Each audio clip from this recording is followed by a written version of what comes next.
વાર્ષિક ઇન્સ્પેક્શન નિમિત્તે વાર્ષિક પરેડનું આયોજન કરવામાં આવેલું છે। સાથે સાથે આવતા વર્ષમાં પોલીસની જે ચુનૌતીઓ છે એને પહોંચી વળવા માટે તમામ પ્રકારની જે તૈયારીઓ કરવામાં આવેલી છે એની સમીક્ષા કરવામાં આવનાર છે।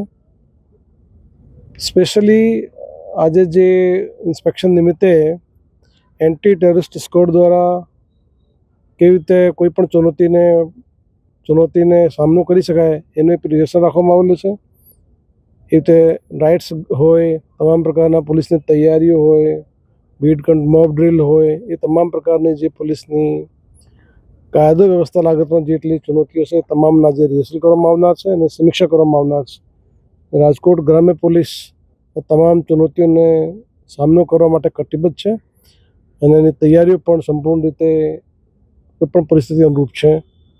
આજે અમારે જે ઇન્સ્પેક્શન પછી તમામ પોલીસ સ્ટેશનોમાં, તમામ રેન્જમાં તમામ પ્રકારની જે આપને ખબર છે ગઈકાલે જે દિલ્હીમાં જે બ્લાસ્ટ થયો એ અનુસંધાને છેલ્લા લગભગ 18 કલાકથી આ તમામ પ્રકારની તૈયારીઓ, પોલીસની વ્હીકલ ચેકિંગ હોય, સાર્વજનિક જગ્યાઓ ચેકિંગ કરવાની હોય, રેલવે સ્ટેશન હોય, બસ સ્ટેશન હોય, જે ભીડભાડના તમામ વિસ્તારો છે એના ઉપર ચેકિંગની કામગીરી પણ ઝુંબેશ ચાલુ છે। સાથે સાથે દરિયાઈ વિસ્તારમાં પણ અમારી સખત વ્હીકલ ચેકિંગની કામગીરી છે, શંકાસ્પદ વ્યક્તિઓની ચેકિંગની કામગીરી છે અને તમામ પ્રકારના જે લેન્ડિંગ પોઈન્ટ છે એને પણ ચેકિંગ કરવાની કામગીરી સંપૂર્ણ રીતે ચાલુ છે।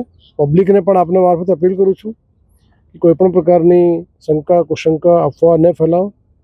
કોઈપણ વ્યક્તિ પાસે સચોટ બાતમી હોય, કોઈપણ લાવારીસ વસ્તુ હોય, લાવારીસ ચીજ વસ્તુ હોય, વ્હીકલ હોય તો તાત્કાલિક પોલીસના ધ્યાન દોરે તો પોલીસના વિરુદ્ધમાં કડકથી કડક પગલાં લઈ શકે।